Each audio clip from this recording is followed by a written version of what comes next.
साबिक वज़ीर आला अशोक चौहान के बीजेपी में शामिल होने के बाद कांग्रेस पार्टी के नांदेड़ शहर नायब सदर व साबिक कारपोरेटर मोहम्मद अनवर हुसैन उर्फ अन्नू भाई ने आज कांग्रेस पार्टी की बुनियादी रुकनियत से इस्तीफा देकर बीजेपी में शामिल होने का ऐलान कर दिया है। चंद रोज़ कबल साबिक चीफ मिनिस्टर अशोक चौहान ने कांग्रेस पार्टी से इस्तीफा देकर बीजेपी में शमूलियत इख्तियार की थी। अशोक चौहान की हिमायत करने और उनका साथ देने के लिए मोहम्मद अनवर हुसैन ने बीजेपी में शामिल होने का ऐलान किया है। अनवर हुसैन ने आज एक प्रेस कॉन्फ्रेंस से खिताब करते हुए बीजेपी में शामिल होने की बात मीडिया नुमाइंदों को बताई। अनवर हुसैन ने बताया कि नांदेड़ शहर व ज़िले में तरक्याती काम सिर्फ़ और सिर्फ अशोक चौहान ही कर सकते हैं, इसीलिए वो भी अशोक चौहान की हिमायत में आइंदा दिनों बीजेपी में शामिल होंगे। वाज़ेह है कि अशोक चौहान के बीजेपी में शामिल होने के बाद अनवर हुसैन पहले मुस्लिम साबिक कारपोरेटर है जो बीजेपी में शामिल होंगे। मैं ये बोलना चाहता हूँ कि जो मेरे वार्ड के अंदर जो विकास हुआ, जितना भी विकास हुआ, विकास के अंदर पूरा 100% श्रीमान अशोकराव जी चौहान साहब का सहयोग था और सहयोग रहा हमेशा। और जो है मेरे वार्ड में आज जो है घरकुल में मैं जो है 2007 में चुन के आया था और जो तो सर्वे घरकुल का जो है 2006 में मुकम्मिल हो गया था। जब 2007 में मैं चुन के आया तो मैंने बोला कि साहब, मैं 2006 में घरकुल का सर्वे बन हो गया और जो है मैं 2007 में चुन के आया और जो है तो मैं बोला आप सब जगह घरकुल के काम चालू होने वाले हैं, मेरे वार्ड का कैसा करते। उस टाइम पे कमिश्नर मैसेकर साहब थे। मैसेकर साहब को बोले कि इसके अर्जेंट इसके घर के वार्ड के सर्वे कर, और सर्वे करके मैसेकर क्या बोलते तो दिल्ली को रिपोर्ट दे के ये घरकुल मंजूर करा के ला। तो बकरीद की ईद के दिन मेरे वार्ड की मंजूरी घरकुल के अंदर आई, जबकि मैं 2007 में 2006 में सर्वे हो गया था और मैं 7 में चुन के आने के बाद सर्वे है। उसी तरीके से मैंने बोला कि साहब मेरे वार्ड में जो है हमेशा पानी की परेशानी होती, बड़ी दरगाह, गौतम नगर, बालगीर महाराज का मठ, ये चारों तरफ लोग जो वार्ड में जो सबसे मेन समस्या है पानी की समस्या है। साहब मेरे वार्ड की समस्या को दूर करो।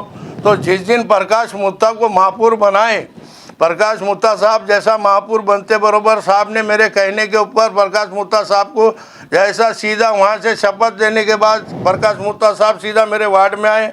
वार्ड में आने के बाद पानी की लाइन का बोले तो बड़ी दरगाह का पानी का मसले को हल किए। उसी तरीके से रास्ते की जो परेशानी थी, हर वक्त जो है मैंने रास्ते के लिए कहा कि साहब तो साहब जब सीएम थे साहब ने तभी भी इस रास्ते को पास किए थे। जो काले पुल से हबीब टाकीज रास्ता नवा निकल रहा है तो वो रास्ते के लिए मैंने साहब को बार बार कहा। तो साहब ने जब सीएम थे जब फंड दिए, फंड देने के बाद कुछ अर्जनों के तरफ से वो काम नहीं हो सका।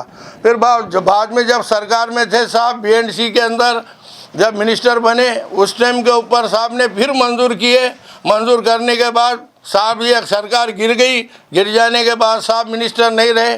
साहब मिनिस्टर नहीं रहने के बाद जैसा साहब ने ये 150 कोठी लेके आए, ये गवर्नमेंट से लेके आने के बाद सीधा 5 करोड़ 30 लाख का इस ब्रिज का काम को मंजूर किया साहब ने, और वो काम इंशाल्लाह ताला पूरा कंप्लीट हो गया। ज़रा सा का रुकाला है वो हो जाएगा। ये जो भी काम है साहब ने करे। अब आमदार को कह के, श्रीमान मोहन राव जी अंबड़े को कह के, वार्ड में पानी की समस्या लाइन डालने के बाद भी हो रही थी।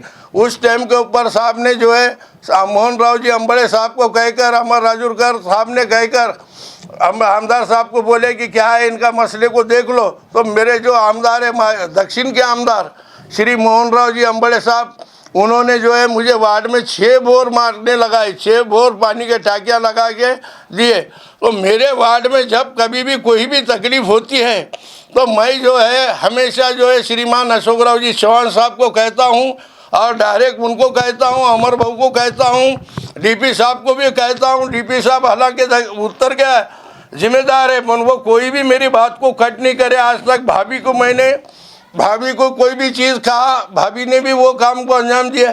भाई मैं ये चाहता हूँ कि नांदेड़ शहर का विकास सिर्फ और सिर्फ अशोकराव जी चौहान साहब करते, और साहब की जाने की वजह लोग कुछ भी मकसद है बता रहे, वजह बता रहे, तमाम कहानियाँ बता रहे।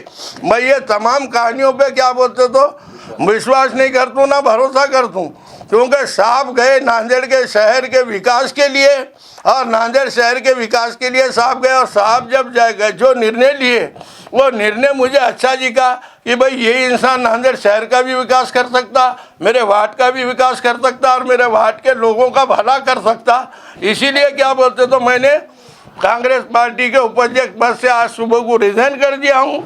और जो है तो मैं बीजेपी साहब आने के बाद मैं ये इसलिए प्रेस कॉन्फ्रेंस बुलाया हूँ कि मैं साहब आने के बाद बीजेपी में प्रवेश हो जाऊंगा।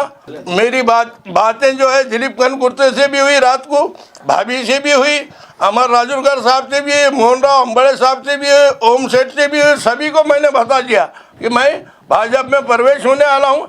जहाँ मेरे वार्ड का विकास होता, जहाँ मेरे लोगों का काम होता, मैं उस पार्टी के लिए सलाम करता हूँ, सिलोट मारता हूँ। और जहाँ मेरे वार्ड का विकास नहीं होता, जो मेरे वार्ड के लिए कुछ नहीं कर सकता, मैं उसे पार्टी में रहना नहीं चाहता हूँ। साहब थे बोल के आज तक मैं कांग्रेस में था, अब साहब नहीं तो खुदा हाफिज, जय हिंद, जय महाराष्ट्र।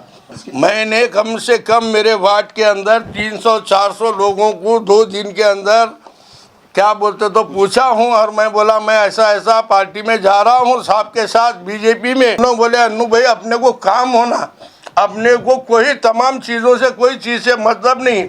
अगर से तुमको वर्क देखना है तो आप क्या करो, नांदेड़ शहर को छोड़ के निकल जाओ नांदेड़ शहर के बाहर, और आपको जो भी रोडें मिलेंगे तो वो रोडें ऐसे बने गए, गिलास में पानी रखे तो हाईवे के ऊपर पानी गिर रहा नहीं। इस तरीके से विकास हो रहा। तो साहब ने सारी चीज़ों का सोच के, हम लोगों का सोच के, साहब के नज़रों में साहब कोई हिंदू मुस्लिम पक्षपात करने वाला आदमी नहीं, वो सेकुलर आदमी है और सेकुलर सब चीज़ है। और मेरे वार्ड में भी हिंदू भी भाई है, हिंदू भाई भी मुझे वोट देते हैं। तो मैं क्या बोलते तो उनके क्यों ये पार्टी, ये सिंबल, ये पार्टी, ये लोग जो भी कहानियाँ बोल रहे, जो एक बात बता दूँ, हर चीज़ के, हर अच्छी चीज़ के पीछे कुछ बुराई रहती। तो बोलने का मकसद कैसा है कि कुछ लोग हैं जो नहीं बोलने वाले, वो नहीं बोलने वालों को उनको अल्लाह देखेगा। अरे हमको जो करना है वो इंशाल्लाह ताला हमने आज तक कांग्रेस के लिए करे, उसी तरीके से बीजेपी के साथ मैं जो है बीजेपी का स्टार्ट में जब मुझे कांग्रेस में से बीजेपी में से कांग्रेस में लाया गया, उस टाइम पे मैं डीबी पाटिल का कार्यकर्ता था, मैं मंडल अध्यक्ष था बीजेपी का। तो अशोक राव जी चौहान साहब और चिकड़ीकर साहब मुन्ना अब्बास के ऑफिस के ओपनिंग के टाइम पे मुझे बीजेपी से कांग्रेस प्रवेश कराए। जब उन्होंने मुझे प्रवेश कराने के बाद तमाम चीज़ें मेरे संग आज तक अच्छे ही किए, अच्छे करे। कुछ चीज़ें रहते 19-20 वो चीज़ों के ऊपर क्या बोलते हो, तमाम चीज़ों पे ध्यान नहीं देते हुए मैं बीजेपी में रहने वाला हूँ, साहब के साथ काम करने वाला हूँ। अब जिसको मेरे बारे में कुछ सोचना होगा, अल्लाह उनको, उनके अखिल सलीम को उनके हिदायत दे। मैं पार्टी के साथ रहूँगा, बढ़ चढ़ के काम करूँगा, और मेरे कार्यकर्ता भी इंशाल्लाह ताला बीजेपी के साथ काम करेंगे। अभी मुझे कोई पार्टी में पद गीत कुछ नहीं मिला और ना मैं प्रवेश होया, साहब आने के बाद मैं प्रवेश होने वाला हूँ। अब जो है उनके जो विचार है सैयद मोइन साहब के, वो उनके विचार जो है उन्होंने जो दावत दी तो उनके जो उनको खायल करते, उनको जो अपनाते, उनके बातों को, उनके आइडियोलॉजी को, तो वो लोग उनके साथ रहेंगे।